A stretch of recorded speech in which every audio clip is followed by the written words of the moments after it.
As we gather today, let's maybe start with a quiet reflection, just a question for your heart. What's one simple way you can refresh someone else this week? Maybe through generosity of spirit or time or just simple kindness. That's a really profound question to begin with. Because, often when we think about generosity, our minds jump straight to, well, big financial things. At large sums, major donations. Exactly. We sort of link it to having plenty, maybe an overflowing bank account. But that's often a misunderstanding, isn't it? A bit limited. It really is. True generosity, well, it's much more than just one action. It's not only something you do, it's really a way of being, a whole way of living. A lifestyle. Yes, exactly. It's about how we reflect compassion, and maybe even more importantly, how we live out trust. Trust in something bigger.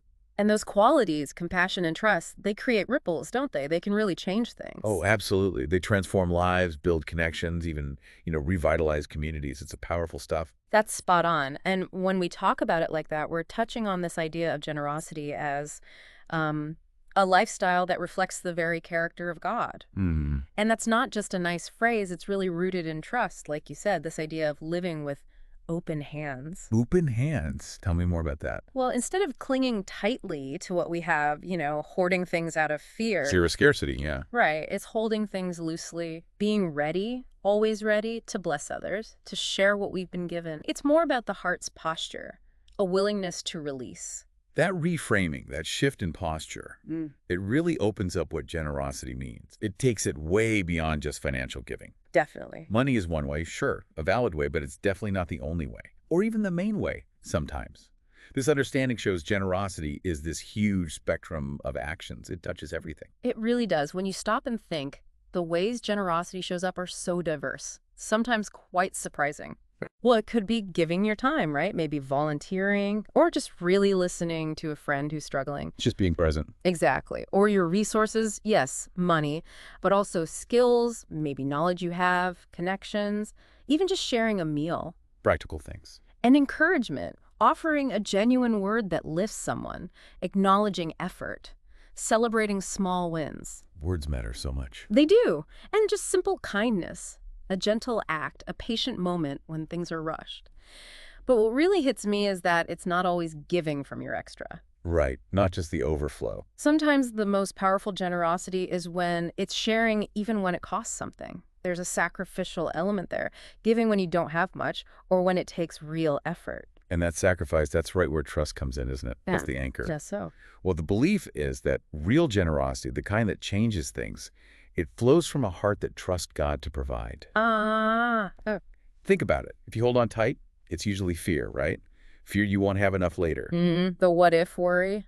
But when you have that deep trust, that assurance, it frees you up. You can give without reserve. You're not stuck in that fear of running out because you trust in a bigger source. So it's not being reckless, but having a kind of confidence. A settled confidence, exactly. Lets you release what you have, believing your own needs will be met. Maybe not how you expect, but you'll be sustained. That's a huge shift from scarcity to security.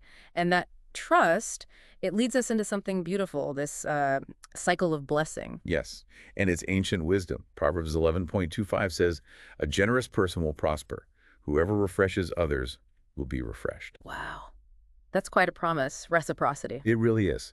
And it's presented not just as a nice idea, but like a fundamental truth, a principle woven into life. So when you pour out, There's a pouring back. It's a guarantee, almost. When you genuinely give your resources, your spirit, your attention, something comes back into your own life, often unexpectedly. not like a transaction, though. No, not tit for tat. It's not about keeping score. It's understanding that giving starts a process, a flow that actually sustains you. And crucially, the return, the refreshment, it isn't always money, is it? That's important. Oh, absolutely critical. It's not just about getting cash back. The wisdom says when we pour into others, God pours back into us in all sorts of ways, much richer than just finances. How? Like, emotionally. Exactly. It's holistic, spiritually, emotionally, and relationally. You might feel, say, a deeper peace inside, even when things outside are tough. Or maybe an unexpected joy, new energy, a kind of spiritual boost. Relationally, maybe new connections form or existing ones get deeper, a stronger sense of community. So it's a whole person refreshment. Precisely. And that's core to the cycle. It Yeah. really hammers home that takeaway thought. When you give freely, you'll never run dry. That's so reassuring. It is. It's a promise that generosity doesn't deplete you. It actually becomes this source of ongoing provision and renewal. You tap into something inexhaustible. That is incredibly encouraging. A real invitation to live differently. And it leads us nicely into some real life stories, doesn't it? Examples that show generosity doesn't need to be huge or wealthy. Right. It's often in the small, consistent, intentional things. Seeing the opportunity in the everyday. Like the barber in Oklahoma. Yes, exactly. Just a regular guy in a small town, not loaded with cash, but he had a skill and a heart. What did he do? In 2024, he started offering free haircuts once a month to the homeless and low-income families. Simple service, right? But the intention behind it, What was his motivation? that's the powerful part. He said, it's not about the haircut. It's about restoring dignity. Wow. Dignity. Think about that impact. A fresh haircut, how it makes you feel, how you see yourself, how you face the world. It's more than just appearance. It lifts the spirit. Absolutely. And this simple act, giving his time and skill, it turned his shop into a community hub of hope. People felt seen, valued. It shows how one person's kindness, using what they have, can spark something much bigger. A ripple effect. Amazing. It really is. And then there's that other story, the retiree in Florida. A widow finding her own way to give.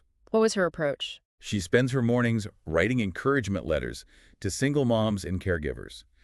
No physical service, no big checks, just words, time, empathy. And her own words about it were striking, weren't they? So honest.